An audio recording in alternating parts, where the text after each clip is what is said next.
Today's session, please join me in welcoming soon to be, essentially, Dr. Ahmed Aboutourab. He is a cybersecurity research fellow at Charles Sturt University. He's also just recently submitted his PhD at UNSW Canberra. So his focus of work and research has been on advanced AI-driven supply chain risk management models.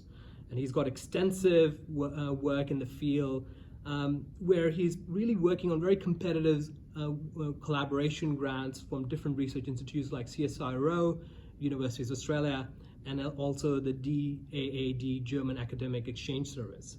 So beyond his academic achievements, Ahmed's commitment to international collaboration has enriched his research perspectives, reflecting his dedication to advancing cybersecurity and supply chain resilience through innovative AI solutions. Ahmed, it's my pleasure to introduce you to our audience today, both in present and who will be joining us later. We are all looking forward to hearing your insights on the use of AI in risk identification and supply chain. Over to you. Thank you, Avi, for the nice intro. Thank you for the words. Based on the intro that we had, I think most of the people here are sort of expert in the area. But again, I'm going to just maybe explain some of the words a bit more for the people who may not know. So the topic for today is sort of the application of AI for proactive supply chain risk management.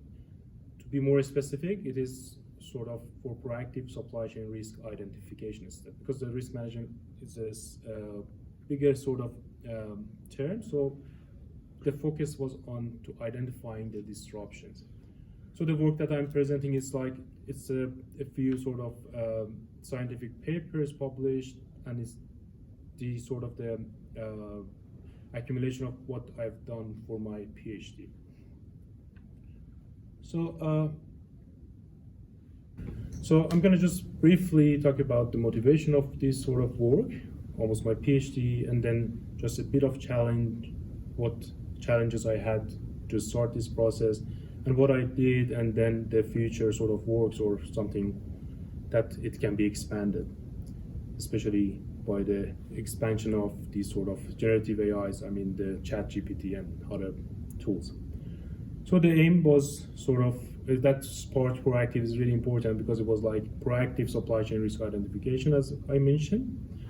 So the goal was, now we all know that we are living in a sort of a network environment. So as a business, if you're in Australia, as an organization, if you're in Australia, so whatever happening around the world can impact our operations as well.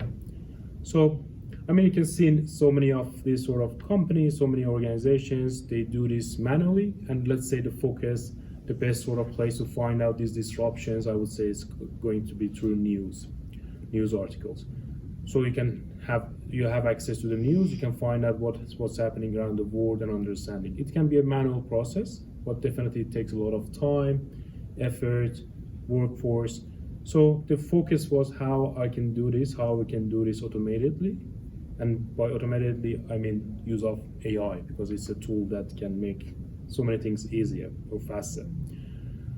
So, to do this, I would say the goal was, yes, I said I needed a risk identification tool.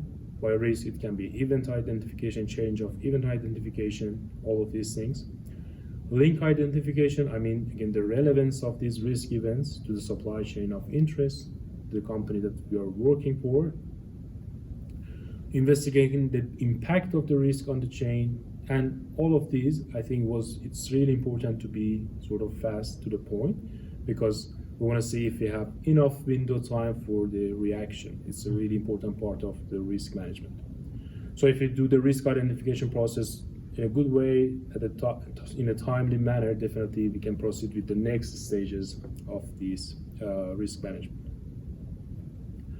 So I just briefly, the challenges, I think it's a really common thing in especially AI sort of applications. The most important part, in my opinion, I would say that's the data set that you have. If you have that, the mathematical modeling, the AI, all the methodology it's going to be a lot simpler to just apply on the data set. So having that data set is really important. And unfortunately, for this work that I was focusing on, we didn't have that sort of data set available. Yes, for example, news are categorized. There are a lot of data sets that are available that categorizing news, for example, let's say financial, sports, I don't know, business, these sort of main categories. But for example, for the work that I was doing, for example, categorizing based on all the risk events, something like that, it was a bit complicated and it's not available.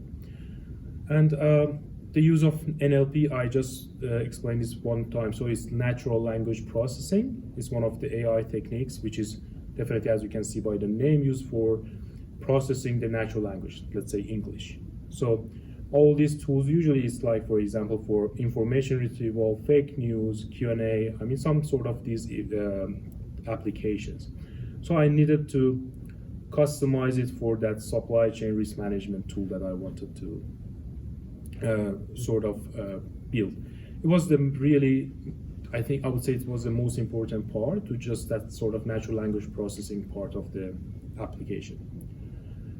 So I'm going to explain just a few of the works here. I'm going to go through two of the works that we did at UNSW. So it was the first work, adaptive identification of supply chain disruptions through reinforcement learning. I'm going to explain what reinforcement learning is in a moment. So the whole process, the whole modules model that I have consists of 4 modules. I would say the first 3 was mostly focusing on that NLP that I explained, the natural language processing, and then the module 4, reinforcement learning based recommender system, which I get to that point. But for now, so for the natural language processing part, we need the data preparation, which I a bit explained, that sort of data set that I was looking for, what type of news, what I want to do, what are the risks, all of these things. Then after that, collecting the information, and then finding the entities. For example, let's say name entity recognition in ER. So find what exactly those sort of news events, news articles are talking about, and then moving on to the reinforcement learning.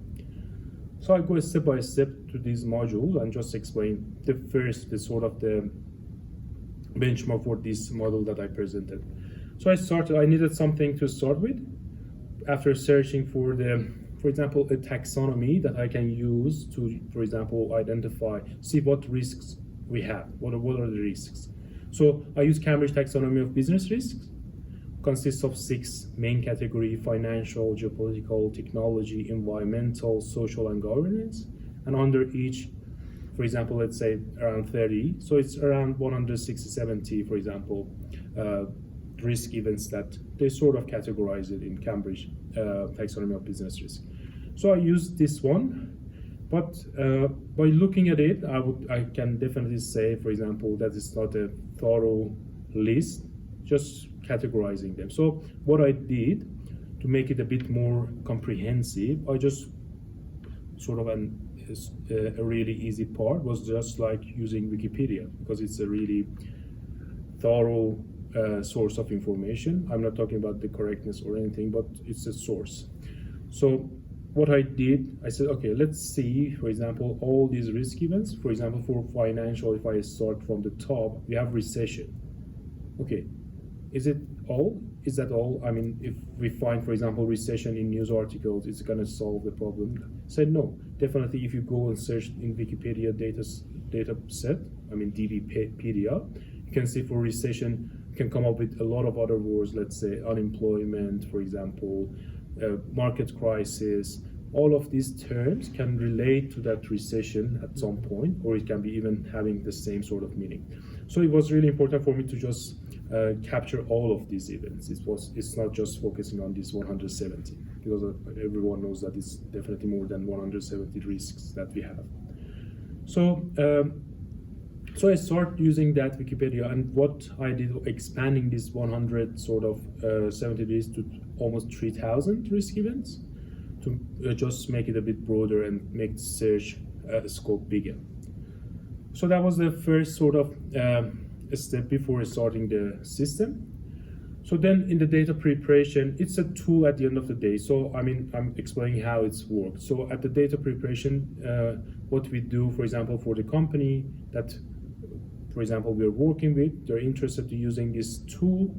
What happens is that, for example, they start selecting the risk events that they are interested in from that Cambridge taxonomy of businesses, because it's again really hard if I give them 3,000 risk events, say okay, just find which one is important for you. No, I mean I go with the, for example, bigger categories there.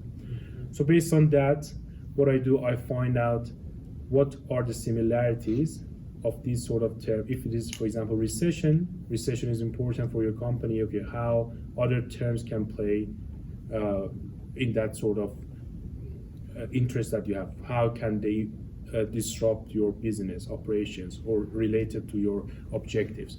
So as you can see, for example, as an example here, just like recession, I said market crisis, economic collapse, unemployment, financial crisis. You can see probably some of them are even positive. It doesn't, this part is just a linguistic measurement, similarity based on the language. Is this out of word to vec sort of similarity, a pre-made taxonomy, or? Yes, I mean, so exactly. It's like for defining these distances, it's K and N, so okay. It's K nearest neighborhood, so finding the distance between the terms. But for that part, definitely I'm using GLOBE. I think it's for Stanford, and it's like, because finding these distances is another job which takes 5 years probably for a team of 100. Finding this sort of what is the relation between cat and dog. I mean, that's completely another, like literature and literacy and all of these disciplines can work on. But these sort of distances are available, but you can use and play with them, see how you can just find the way, I mean, the things that you are in need. But yeah, that's a good question. So finding this, at this moment, I'm just finding these sort of, for example, similar terms for that recession. And again, I said, if it is in Australia, just consider we're just trying to find out these disruptions through news. So again, another step that I'm adding is, okay, if we're interested in Australia, in the news, it may not just mention Australia, it may just say, let's say Sydney, something like that. So I'm expanding that to all the locations within Australia. So this is the data preparation. So assume we have a company coming, say, okay, what, for example, we are just recession really important for us, something like that, and we're in Australia, that's it, finished. So this is how we sort of expand it to a bit more sort of terms and locations. Just as an example, again, the data collection goes, the system, the model goes and start extracting the news based on those sort of terms that we have. Again, the easy example, I'm using recession for this case the whole time. So recession, search for it, something like this comes up.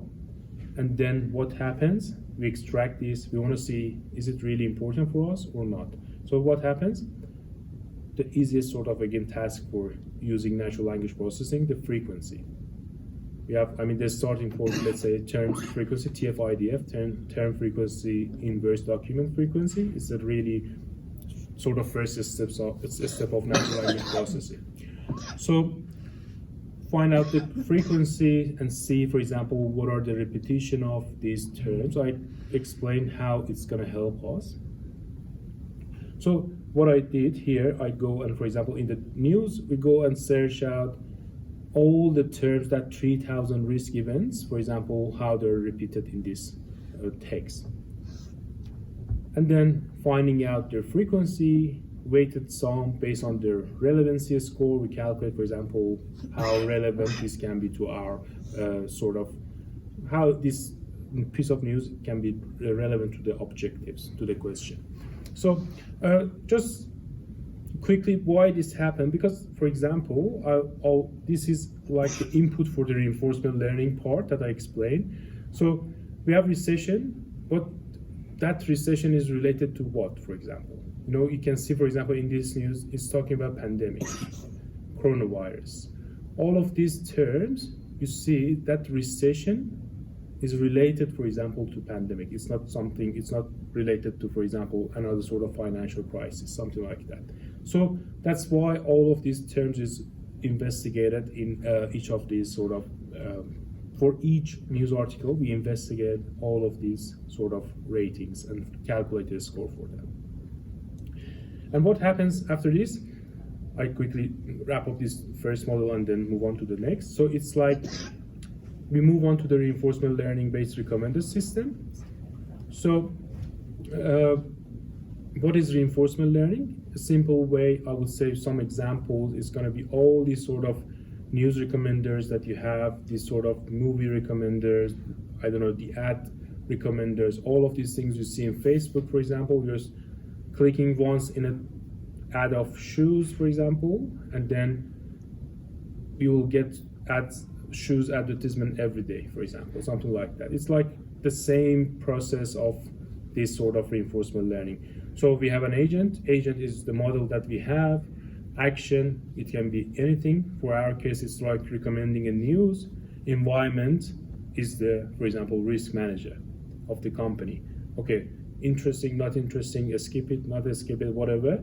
Just that's going to be a reward or penalty for the system. And based on this interaction, it will learn how to, for example, adapt to the user, how to understand what exactly the user requires. So I said example is everywhere. Every day you're using that. I mean, clicking on an ad or something like that. So the whole process was calculating that. And this sort of reward will help us to understand, okay, this user, for example, we have, I said, a news, it's talking about recession and COVID. We have another news talking about recession and, for example, a shortage somewhere, I don't know, something like different. So if the user click on this one that has pandemic in it, so we say, okay, maybe we are going toward that sort of type of news. I mean, that's more important for us. That's reinforcement learning part helps with that selection. So anyway, I mean, so that was the first model that we have. We came up with a case study and comparing it with definitely Google News and also another really famous app, which is Alien. The case study was, it was just, it's like hypothesis, it's not just real. So we said we have some sort of problems like tariff dispute, recession, sea level rise, and flood, which then we extract news relevant to these sort of disruptions with manually through Google News, Alien, our model, RLS-CRI, and then found out what is the accuracy, precision, recall, and F1 score. So, I mean, for the confusion metrics, to check these sort of, the quality of these sort of news, we came up with really easy sort of true positive here is relevant and presented by the model or any of these models. False positive is irrelevant and presented. False negative, relevant and not presented. True negative, irrelevant and not presented. I tried to make it really easy to understand. Not for today, I mean for the whole work. I mean, I wanted to just, because it's a complicated area, if you don't define them easily, simple, it's gonna be later a problem. So doing all of these things, I mean, you can see the sort of this RLS CRI sort of outperforms the other methods. And just, it's good to mention here, the recall score for manual Google News is, for example, 8 or a bit higher than the RLS CRI, the model. But for recall, I mean, necessarily by itself, it's not a measurement of, for example, performance of the model. So that's why we have F1 score. So their recall score is a bit lower because, for example, Google News shows everything to you, no matter if it is relevant or irrelevant. So that's the amount of how many of the relevant news, for example, is shown to the user. So it's all of them. Mm-hmm. Yeah, definitely, because we have a lot of noise as well. So that's why the recall score is higher, and that's why we use F1 score, which is a calculation of precision and recall.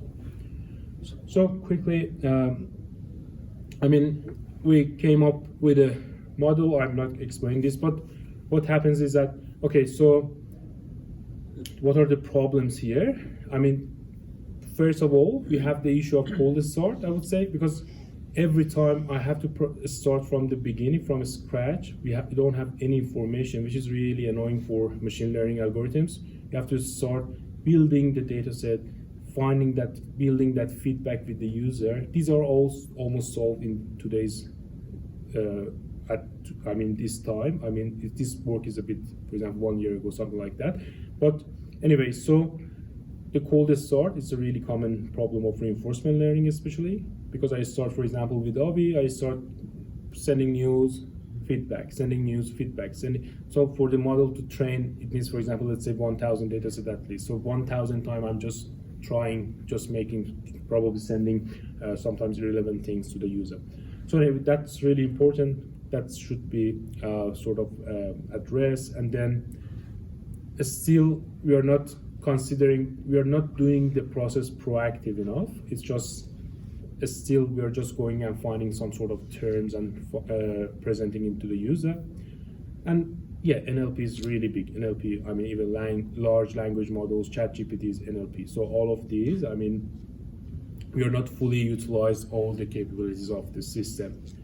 Explainability, AI, XAI is again one part that is really important in today's life. It's like we need to know, we really want to know why we are getting this information. AI should be explainable. They should explain to you what's happening. And the final decision will still be made by human. I'm okay with that part, to be honest, for myself, because I like the human in the loop. I want for any sort of AI tool that I will usually try to have that, again, human supervision to somehow, to some extent to it. But that's the whole thing. And I'm just gonna move a bit forward if I can.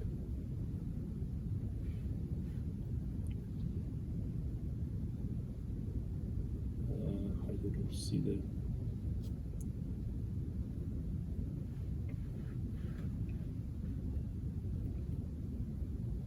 Maybe I play this at the end. It's like a demo, if it shows.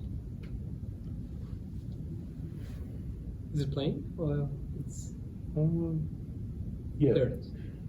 So as you can see, this is like that taxonomy of Cambridge business risk. It's like you can select, as the, for example, you are the risk manager of the company. You can go and select what type of risk is important for you. Is it, for example, environmental? If it is environmental, what is it? Is it flood? Is it earthquake and disrupt your supply chain? Something like that. Is it financial? All of these terms. And here, for example, again, the whole process that I explained, select recession as a key risk event. And then, for example, we start expanding it to the terms that I mentioned. For example, now you have unemployment, market crisis, all of these with a rating. So, and then the same process for the country. I said if you select Australia, we don't want to miss any of those, for example, true sort of values, which are the relevant news articles. So I'm not going just to look for the term Australia in the news. I'm checking everything. If any of these terms if they exist, I'm extracting that news article as well. If it is, for example, I said Sydney, it's important as well. So the rest is just modifying, I mean, how often we want to receive the news, and something like how many of those risks that you see, for example, recession, crisis, whatever, just you can select those as well, expand it if you want to just investigate a broader range of risk events, and start extracting news. So the news are extracted, and these news are gonna send to the user through email, and then the feedback again will be captured by, for this model, it was just by clicking on the email. Yes? I mean, just a quick one. When you're extracting these news stories, are you actually essentially doing a search on an existing news with these keywords? Exactly. So I go, I mean, it's a combination of... Yeah, the improvement is that, for example, if you just Google or something like that, news API, all of this, you go for recession only. Mm-hmm. What I do, for example, I do search for recession, unemployment, market crisis, all of these things. You scale up the number of searches. Yeah, exactly. That was sort of the novelty and contribution of these, and that's a difference in the values. So something like that, and this was clicked, and then you can see the values of these terms based on your interest is increasing. I said, for example, it adds up, for example, to pandemic now. I want to receive more news about pandemic, what's going on, for example. So that was the first model, but still I was reading different, definitely news and something like that. And I was finding really interesting ideas that for the further improvements of the model. So I'll go with some sort of examples and some explanation. I was thinking, I said it wasn't proactive enough, I would say. It was still going for terms and something like that. I wanted to see, okay, what is the relation of these sort of risk events? Okay, you are talking unemployment, recession, all of these things, how these are relevant to each other. For example, is unemployment good for recession? It's going to help it, it's going to make it worse, it's going to lead to recession. What is happening there? So it was really important for us to find out these sort of relations. And then, for example, the other one, what is the sort of economic relations between different countries? I mean, so if you're in Australia, definitely, as you can see, these are all available information. As you can see, the interaction with United States, United Kingdom, all of these, UK, so you can see this a lot. So whatever happens there, I think it's going to be definitely important and impact Australia. So finding this information and how this can help, it can help by this example. I think I can just explain it a bit more. So in September 2021, there was a news in China, sort of news agencies. It was like China's real estate house of cards could be brought down by Evergrande, the world's most indebted company. Okay, you read this, it just, that date is important, 21st of September. If it is a normal sort of, if you're not using sort of AI, or if it's just human just searching, definitely just pass, I don't know what's going to happen, something like that. But with the logical reasoning, just it's really interesting because, for example, we have Evergrande, one of the biggest, second biggest company, construction company in China. So it's a huge amount of metal, iron steel consumption. So corporate debt, these sort of key terms that we get from this. So when you go a bit more, so it's where we have a steel, we're talking about iron ore. So China imports 70% of global iron. That 70%, 60% of that is from Australia. So it's like 40% of the world's iron ore. So definitely, by this sort of logical reasoning, you come up with something that, okay, that's going to definitely impact the Australian economy. So this was for example, how can we do these things? So as you can see, 21st September, after 40 days, Australia starts sort of broadcasting news that, oh, how would that collapse? 40 days is a lot. 40 days is a big sort of number for risk management and to come up with some sort of solutions. The goal was just how we can sort of address these sort of problems by sort of leveraging AI or something like that. So I have another, for example, I passed this one, but so it was again US. I said it's really US stock market can impact everywhere around the world, but anyway, in Australia you can see the impact as well. So it was interest rate, United States, interest rate and stock market. They can see these are all relevant. So usually they have this sort of impact on each other. And then again, by this sort of logical reasoning, you can see it was like a few days, after 3 days, the same sort of pattern in Australian stock market after USA. So these are all the things that I think it's really important for how we can use sort of AI tools to just identify these disruptions. Again, flooding, for example, sea level rise. Yeah, definitely when it's happening, we may have more floods. If it's raining, all of this knowledge, I mean, understanding all of these things. Again, knowing that, for example, the key routes and all of these things, how, for example, a rail damage can disrupt the business. How to see, for example, flood is happening, damage to the rail between Adelaide and Western Australia, freight services, and then no goods from Adelaide to Perth, definitely shortage. Again, you can see after a week, supermarkets empty, they have shortage. So I mean, this is something that probably you can use this sort of, especially these days, I would say with these large language models, you can really good understand all of these problems. Quick.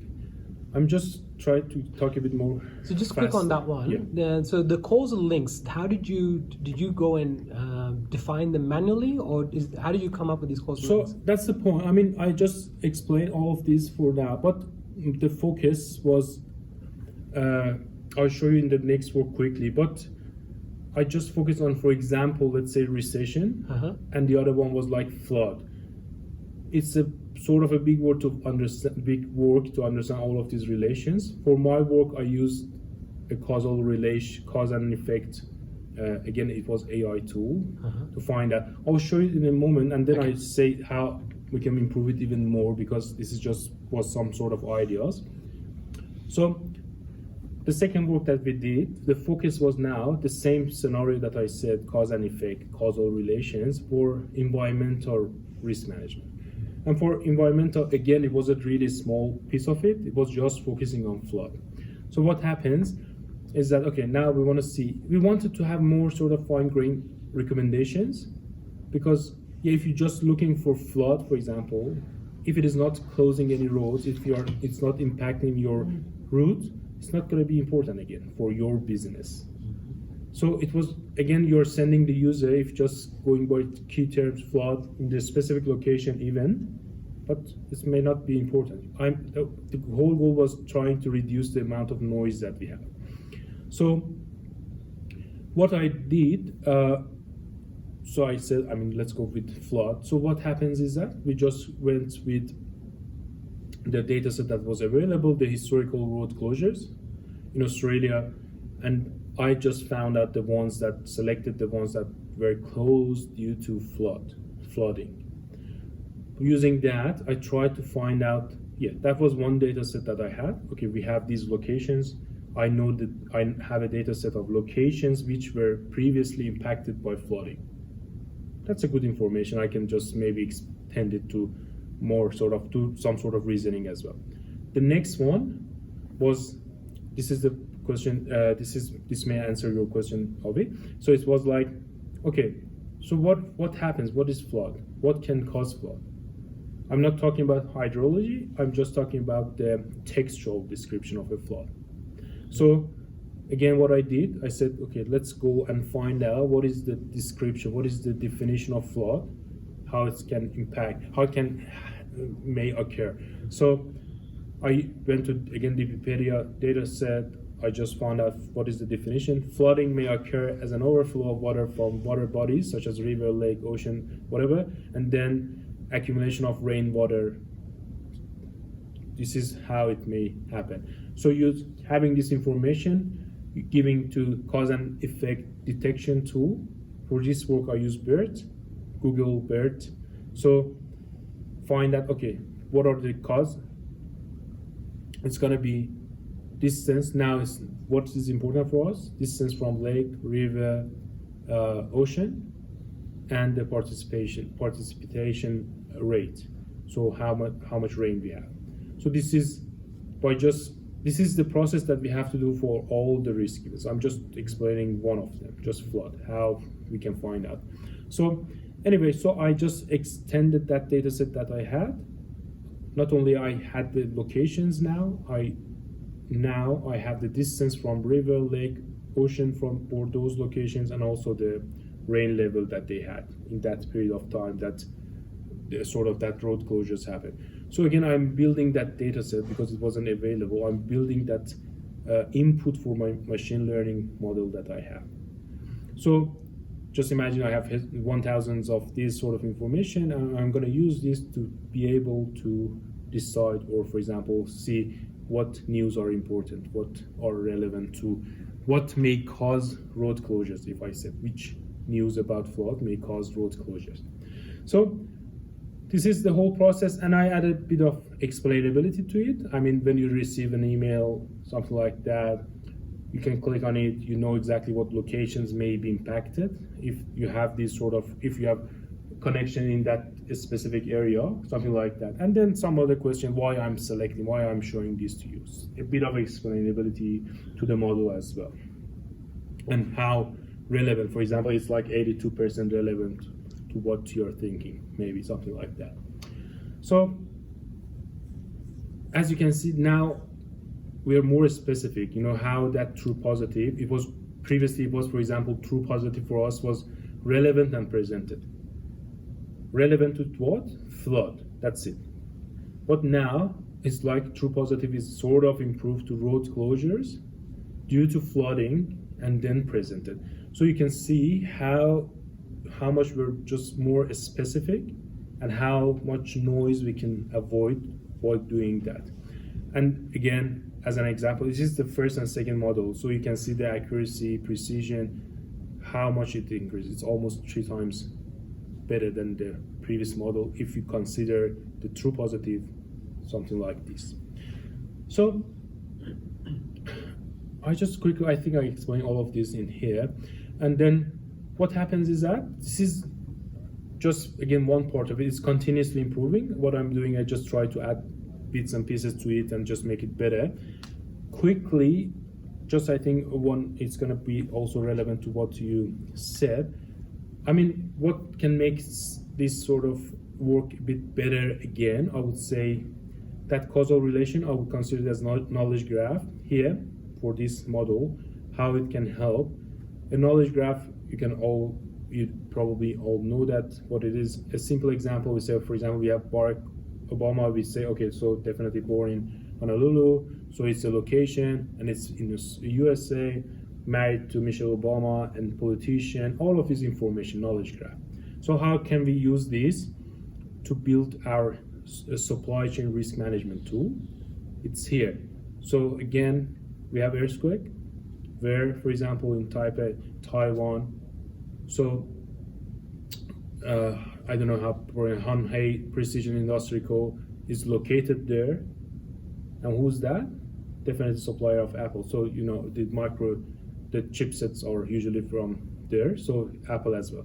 So you see an earthquake somewhere around the world, it can disrupt the whole sort of objective business of, for example, Apple in United States, something like that. So this was how relating to, for that causal loop, causal relation that I showed, that was the whole one, but it can be even more specific to the exact supplier, to the exact sort of business that we are looking at, which again, for example, just imagine this news should be passed to the Apple, for example, risk management team, something like that. So it was a combination of that sort of using that knowledge graph, both in the national level, having all these relations, and both in your specific company level. This is the work that I'm doing a bit now, but it's huge. It's not something that you can do, say, oh, it's finished. It's so many factors, so many risk events that you have to consider. And I quickly say that, again, it's relevant to that. It's like the chain of risk events. It's not, again, just one risk. For example, delay in delivery, it may be, for example, AFL match, airport staff shortage, increase in COVID case, railway workers whole strike. So capturing all of this information can help you to decide and make better decision and sort of in a timely manner. And I passed the other example. And the last one, not the least, I would say now that we're talking, definitely large language models solve a lot of the problems that I said, just integrating something like ChatGPT that everyone may know that, to building that for that natural language processing, for that connection, how this can impact my business with this sort of objective. Just a simple question. Something like that. These are some sort of ideas for improvement of the work. Sorry, I missed what number 2 was. Number 2 is, we call it just the chain of events. Yeah. So I said, for example, delay in delivery it can be chain of a few events that cause that. We have an AFL match happening. We have, for example, airport staff shortage. increase in COVID cases, and railway workers hold a strike. So we have, for example, 5, 4, 2 events getting together and cause that delay. So it's a chain of risk. Right, events. so what mechanisms are you using? You know, that's what you're trying to get as an output. So what's the, you know, like in other words, you're saying you're going to leverage knowledge graphs for the causal model. So what are you leveraging here to do the chain of events? Or is it, go ahead. So yeah, exactly. So what I'm getting, I'm just capturing these events that happening. I'm capturing, for example, AFL match is happening now. Yeah. And capturing that we have that airport. All of these I'm getting this information. I'm getting that airport staff shortage, COVID cases, all of these. And then the output is that, okay, you may have that delay in your delivery to the risk manager to be aware of this information. These together, maybe one by itself may not cause that big issue, but when they're together, for example, it's going to be a chain of events, may cause something that disrupt the whole system. Okay, so basically the input are independent events, but that have a hidden sort of chain reaction to them. And then when it goes through the model, what pops out is the risk associated with that. Exactly. Capturing all of the events that are relevant to each other. Right. To something that, to another sort of cause, effect. This is so good. You must be excited. Yeah. Yeah, I know. It would be hard for me to hold back a smile if I were you. Yeah, so that's it. I think I'm not sure if I hope you have some time for questions. Yeah, absolutely. Thank you very much, Ahmed. And I'm going to open the floor for questions. And also, if you're remote, don't hesitate. Get off the camera and unmute yourself and ask Ahmed questions that you might have. And if you're feeling shy, put it in chat. Any questions before I dive in? You've got questions. I've got questions. I've got tons of questions. You know I always have questions too. Go ahead, Why don't you start? No, go ahead. I was going to ask, look, the work is very, very exciting to be able to automatically, we want to get to a place where we can automatically connect one event to the next event to the next event and build up a chain of consequences. Now I can see you extracting that information from the knowledge graph, expanding it with other events using the taxonomy of risk, and of course then you have the Wikipedia data.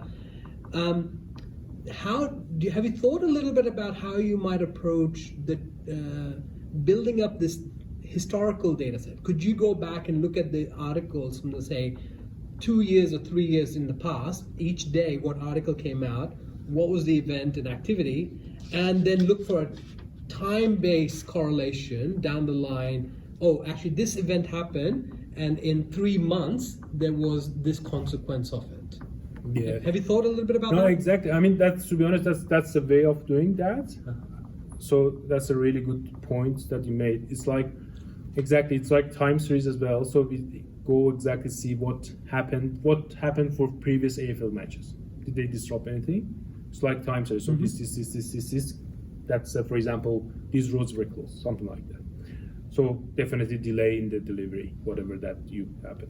So that's one, but it's really broad. I mean, it's like, just imagine how many of these you can come up with. I mean, I'm just talking about one sport, one match, just how to expand it. All of these terms, it's a huge work, but yet, I mean, I've done it, just I said, for example, in one PhD, I may focus on 1 or 2 of these risk events. And now my colleagues also working on different events that are here. So it's a huge work, but yeah, I think that's how we are doing it exactly. So Ahmed, I'm sorry, I missed. I couldn't find a park. Oh no, that's all right. Anyway, I just missed where you're working or. Yeah, I just finished my PhD at UNSW Canberra, and this work was my PhD. That was your PhD project. Oh, well, just following up. So for example, I often look at economic patterns going back in time, and there's such a clear pattern to them. That would be a really good case to do this sort of time-based analysis, because, for example, the 1920s, there's multiple transformation happening at the same time. When they collide, disaster. And then pretty much every decade, you can see the same thing, and either it's a mild disaster like a recession, or it's a big blow up like the dot-com bust or the GFC or the pandemic or whatever's coming next. The fascinating thing is they're happening faster and faster. All the transformational events are happening faster and faster. And they're getting more, the consequences are bigger and more interconnected. So for example, climate change right now, if you plug that into, let's say, this model, and you're trying to predict, the economic impact, well, anybody can see that over the last 3-5 years, the events are huge. And instead of being maybe 10 years apart for a hurricane or a cyclone, they're happening faster and faster and bigger and more disastrous. And that's happening not just in the climate space, but even in let's say the technology space, et cetera. Everything's moving faster and bigger and more simultaneous. And this is going to be so imperative because anybody who's trying to manage any of this risk, the biggest thing you need to do in that is you have to be able to understand what's happening in real time and pivot in time. And this is the problem. With this, you could, in real time practically, be pivoting and preparing. Yep. So this, yeah. I mean, I can agree more. It's a So exactly Berrijam, that's the I'm trying to point. say, and forget the AFL and focus on the economic Yeah, predictions. no, absolutely. And there are some sort of there are definitely more complicated than this one, but exactly at least there are some sort of causal relations available that. I mean, that's that example that I mentioned. For example, it was talking about the corporate debt, and as you can see, it can cause recession, even in this sort of one of the small sort of. Does this work in reverse? In other words, could you take historical and then basically infer what the causal effects were? Is that the best way to model that? So exactly, that's I did that part for example, flooding. Right. So it was like I said, okay, what happened previously? And then went back. Yeah, exactly. Which flood, where we had flooding that caused road closures, I grabbed that information. Okay, what was the weather situation at that time? Yeah. What was the So you exact start location? with the consequence, Yes. go back to the Exactly. factors, and then sort out Yeah. what's driving what. Exactly. I mean, that's the process for that flood that Yeah, I did. well, exactly. I think the other thing that's happening now is we're getting at a peak. We're sort of at this stage of humanity where we're reaching kind of peak complexity. And if you look at systems theory, that's when everything breaks. And if you've tried dealing with two-factor authentication, you know what I mean, right? So it's like, where's my, anyway. So what I think is going to happen is going to be a lot of systems breaking, both tiny systems and big systems, and we've got to clear the decks and get to simplicity again. Well, actually, that's your value proposition, isn't it? Yeah. That's what we're trying to do in Berrijam. Yeah, well, right? it has to be done across the board because every system has so many moving parts. Let's just take smart cars. They're not as simple as they need to be. And the old systems that are running the world, you look at airlines and banks and financial systems, they still have green screens.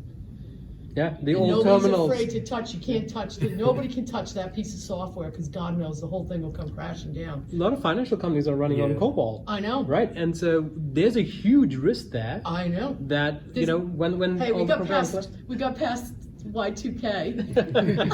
and that's it. They And they're decided like, no more. "Shoo, okay, we'll just keep them. We'll ignore them again for another 5 decades." But the aviation Yeah. around the world, except for the more countries that developed later, they were all running on COBOL and green screens and old IBM mainframes. Still, There's a huge risk even in the aviation industry because aviation industry is very risk averse, right? Obviously, you got to protect Yeah. lives. But because of that, a lot of the changes are, which are very, very slow in happening. And so the question is, a lot of these industries which are highly regulated, highly controlled for Correct. good intent, it's good intent, but the consequences, the fixes for those issues are so slow in coming that they'll be more exposed to risk correct. than other industries that move That's faster. it. They're looking at the risk of change versus the risk of not change. And I used to do a lot of consulting with these kinds of companies. And the power companies are similar. The energy companies, the ones that run our grids, are the same. We used to do a consulting project every 3 years, which was, should we modernize? And the answer, of course, was no. So they have, their infrastructure is literally from the 1860s. Wow. Yeah. But these are all the things we rely on. And it's fundamental part of our day-to-day existence, right? So, Correct.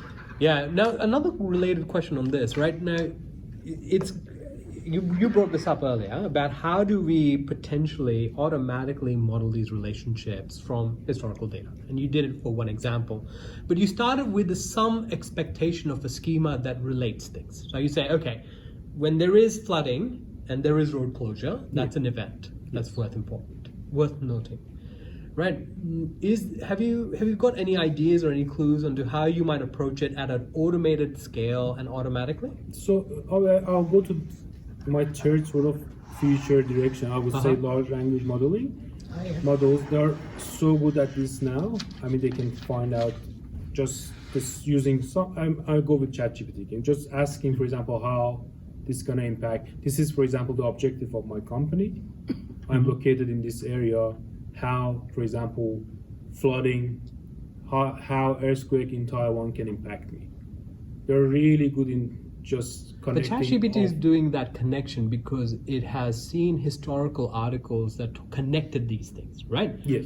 So what it's doing is it's drawing upon the historical data of articles and publications which said flooding in this environment led to impact on crops, which impacted delivery of sugarcane, which impacted sugar prices. I'm just making an example.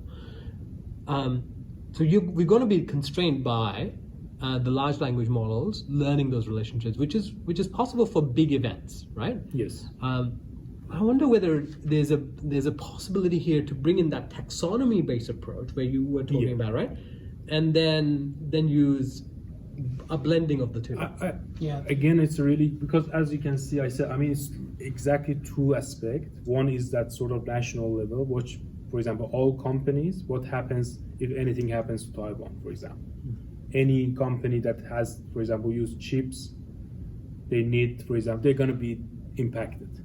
Something like that. That's the whole thing. But something is at the company level.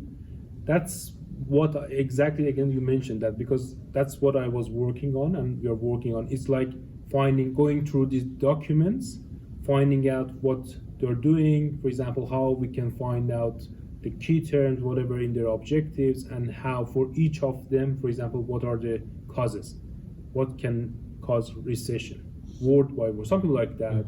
Well, just in a bigger scale. Yeah, I think where you were heading with this is, can you have a system?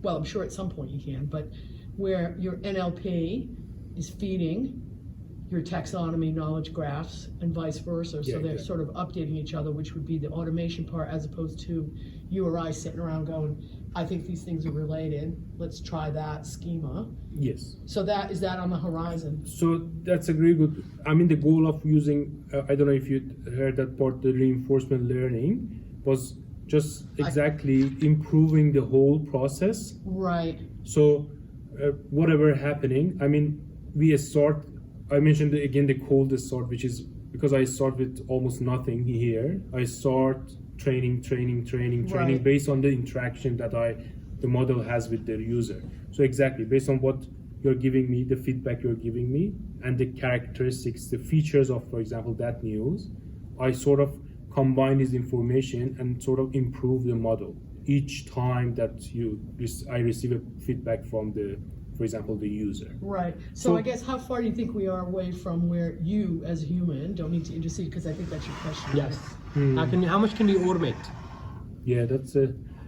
Because it's. Are we talking 2 decades or like 3 years? No, I think it's less than 2 decades. Because it's really fast. I would say 3 years. I would say. Yeah. When 2 years? If I come, I would say 2-3 years. Okay. I think because they're really fast. Yeah. Even at the moment, I think these sort of generative AIs, these LLMs, they can do a lot of things by themselves. Yeah. Yeah, one of the challenges we've noticed with generative AI and LLMs is that are they up to date with information, and then secondly, we're looking at are they just tending towards the mean, like with the average of the internet, as opposed to the exotic or the unusual elements, right? So because they're trained on data that's vastly available. So anything to do with floods that impacts large populations definitely will be an impact, right? But when you're having in consequence an impact on medium or smaller enterprises, that might not be as big a newsworthy, but relevant to organizations. Yes. Right, and so I wonder whether for the businesses and systems and organizations that are really about, hey, look, I want to make sure my supply chain is not impacted, some of the stuff will require a lot of manual curation and building that sort of dependency graph. Exactly, and again, as we talked about, it's like, yes, we have that big sort of view of what's happening, flooding, and I said, I mean, you need to input a lot of information into these systems as well.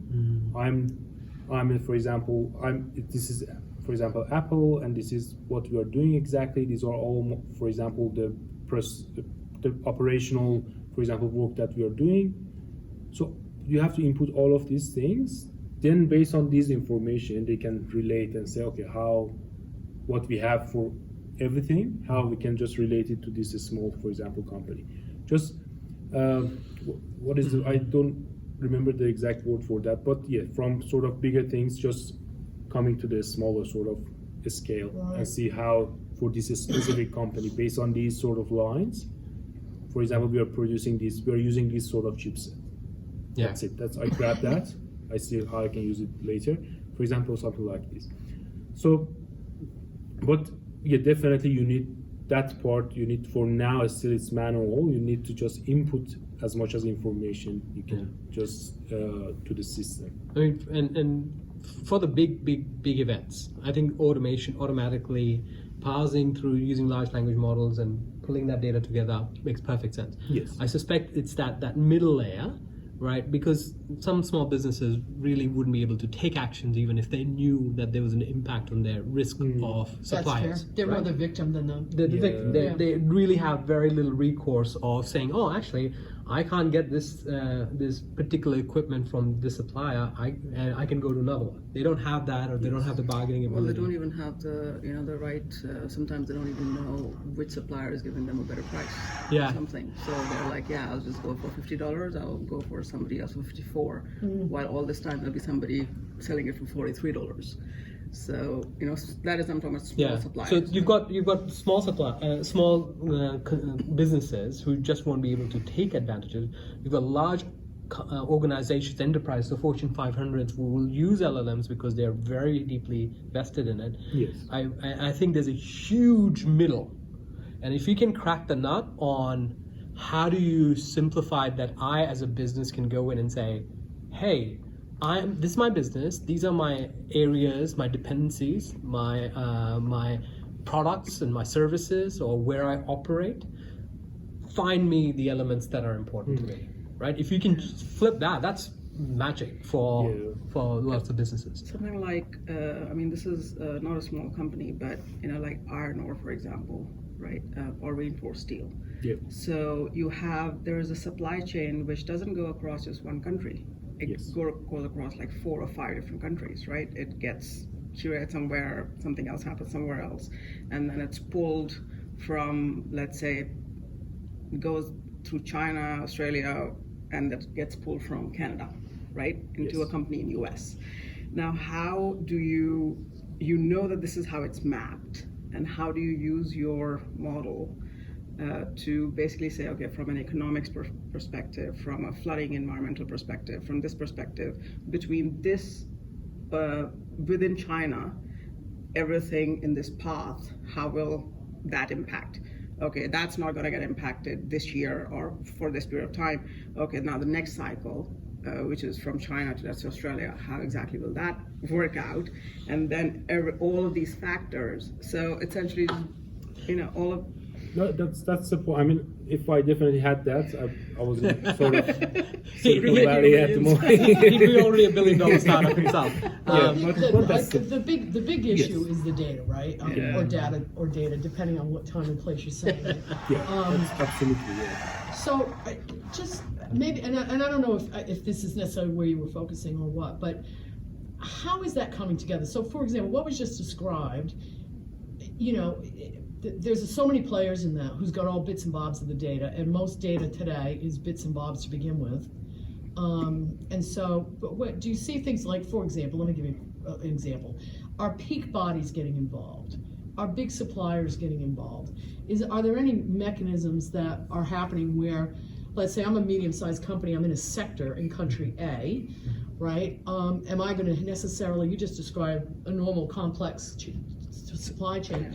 So the model where every middle-sized company goes out and tries to get all its data that it needs is obviously not going to work. So I'm just curious, has it evolved yet where either government bodies or peak industry or big players in the supply chain are getting together to sort of make that data available? Because that would be another huge leap in productivity. I understand in China, because in China there's so much data and it's so, it's coming up into state-controlled companies and so forth, that it's less of an issue. So China has that head start in a way in terms of being able to actually get the data. Yeah, but, and Amit, do you have any perspective on how? No, you go ahead. I'll think about it. Yeah.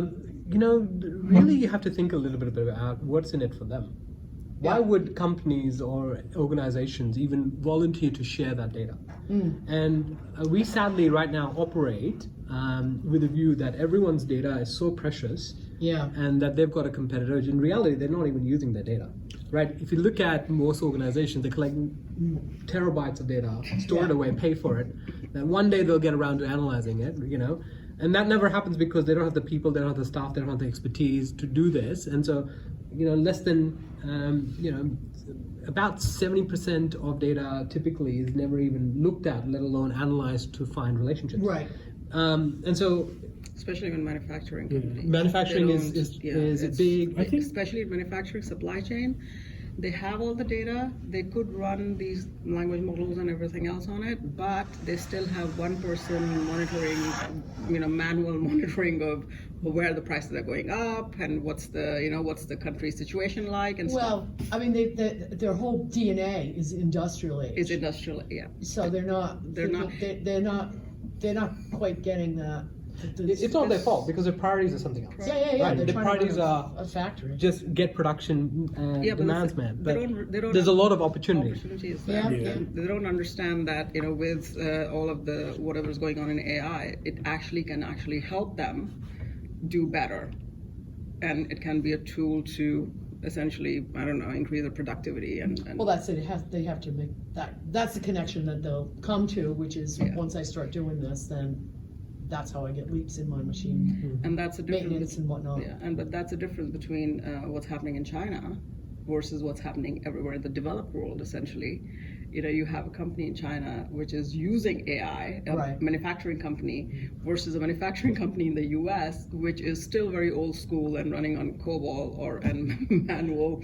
It's a inertia of existing That's systems. Yeah. Right? You look at like universal payment information or payment systems, right? So if you look at India's got electronic transactions on the phone and universal ID systems that track payments and so forth. And now, so the cash economy has dropped significantly in a developing nation. Versus you go to America, you still see a lot of people paying for their coffees and groceries with a check. You hear my accent. It pains me so. It pains me so. But this happens. The same thing happened when the telecom revolution occurred. Is that countries that did not yet have infrastructure were able to leapfrog. Yeah. And the already highly developed countries fell behind and still fall behind. Look at Australia. Yeah. Look at our fiber. Look at our beautiful broadband network. Terrible. Just time check, we're well past the hour. I know some people might be wanting to drop off, or if you have any questions, don't hesitate. Let's thank Ahmed for his wonderful presentation. Thank you so much. That was fabulous. And we'll love, if you have anyone's got any questions, don't hesitate to reach out. Otherwise, we shall see everybody next month. We still have trying to decide how to do the next month and what topics to focus on. So if you have any ideas or any particular area you want to really focus on, don't hesitate, drop us a note at the AI Talks, and we shall see what we can put together.